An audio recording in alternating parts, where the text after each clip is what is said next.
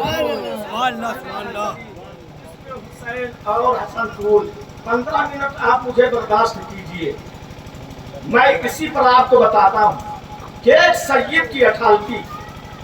اب آپ کہو گے ربیع النور شریف میں میلاد نبی، بے شک میلاد نبی تو ہے، حضرت نے مجھ سے پہلے میلاد النبی کی روشنی میں کچھ دیر کلمات ادا فرمائے ہیں، لیکن آپ کو یاد ہے نعرے حیدری، بہت اچھا، لیکن کچھ پڑھو گے؟ بتاؤ اس ربیع النور شریف میں اہل بیت نبوت کے کس امام کی ولادت باسعادت ہوئی؟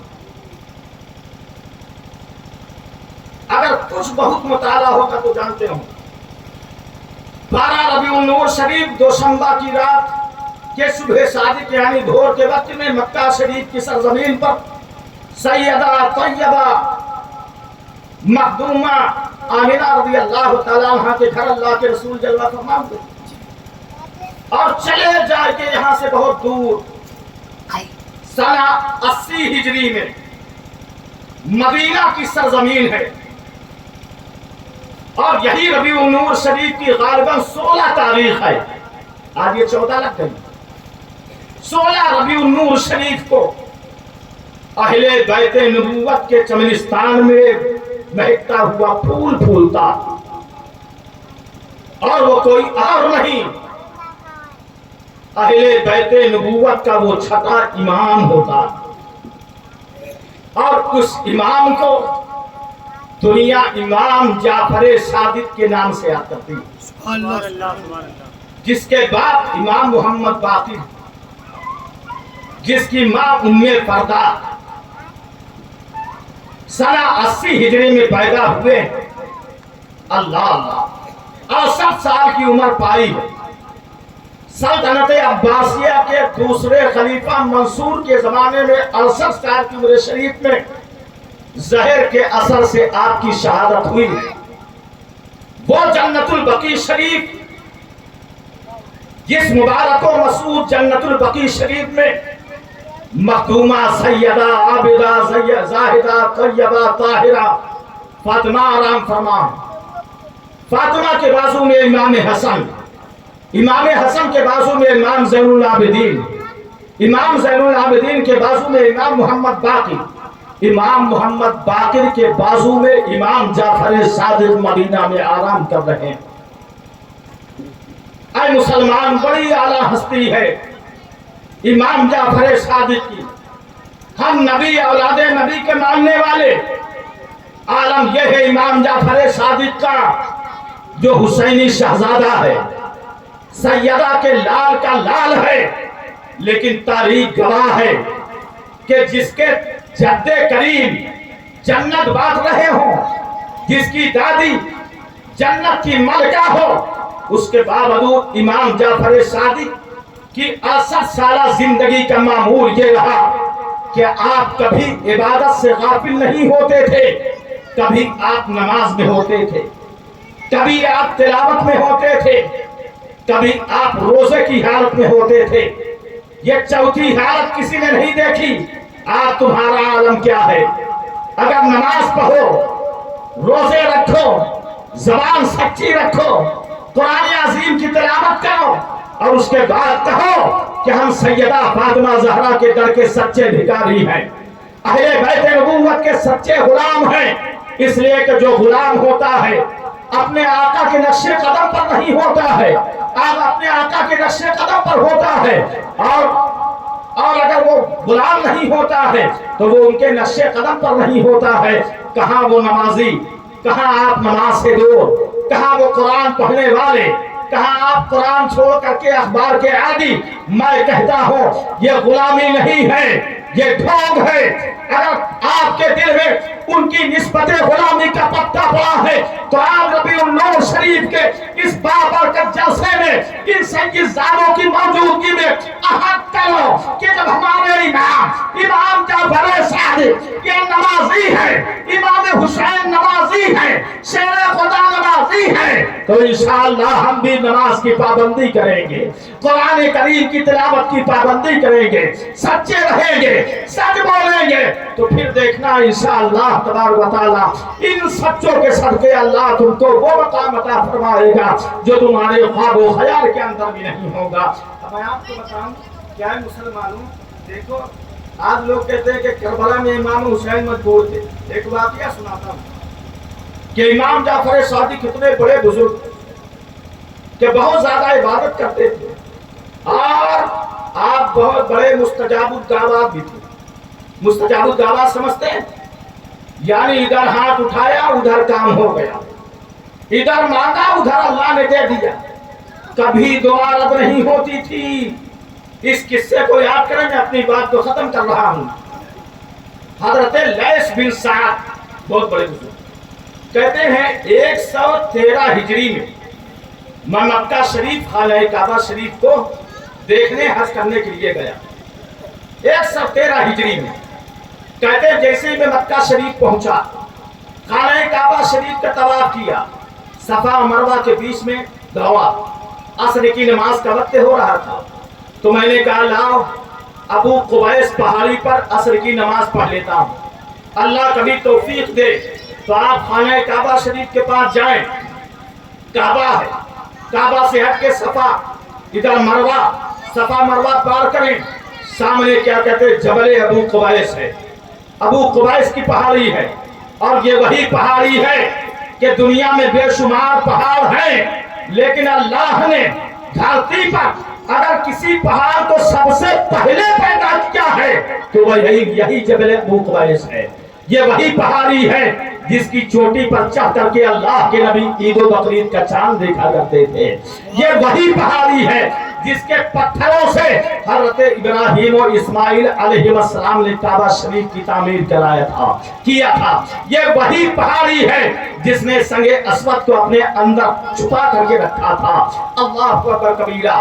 یہ بزرگ کہتے ہیں میں ابو قبیس پہاڑی پر چڑھ گیا، جب چڑھا تو میں نے دیکھا ایک بزرگ چوٹی پر بیٹھے اور اللہ کا ذکر کر رہے ہیں، یا رب یا رب یا رب، اور اتنا ذکر کیا کہ لگتا تھا ان کی سانس اکھڑ جائے۔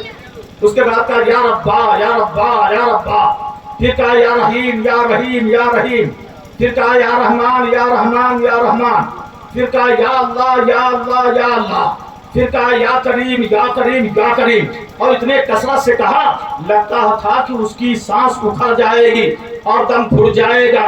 اے مسلمان، یہ دعا مانگنا چاہتے تھے، دعا مانگنے سے پہلے ذکر کر رہے تھے۔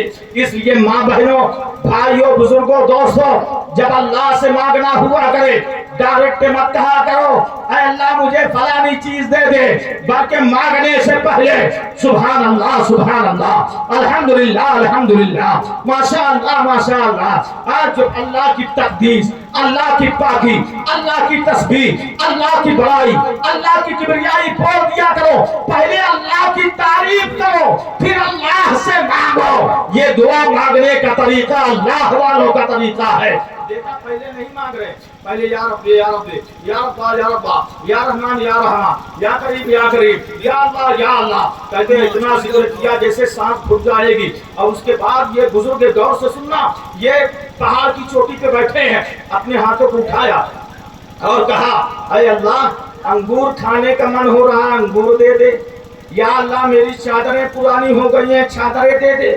یہ لیث بن سعد کہتے ہیں خدا کی قسم وہ انگور کا موسم نہیں تھا، جیسے ہی میں نے دیکھا کہ یہ انگور کہہ رہا تھا، ارے میں نے کہا میرا موسم کے پھل مانگنے والا کون ہے؟ ابھی میں سوچ ہی رہا تھا، اب میں نے دیکھا ہاتھ اوپر تھے، ادھر دعا ختم ہوئی، ہاتھ نیچے لٹک بھی نہ پائے کہ میں نے اچانک دیکھا آسمان سے ایک ٹوکرا آیا، اس بزرگ کے بازو میں رکھ گیا، اور اس ٹوکرے میں تازے تازے انگور تھے جو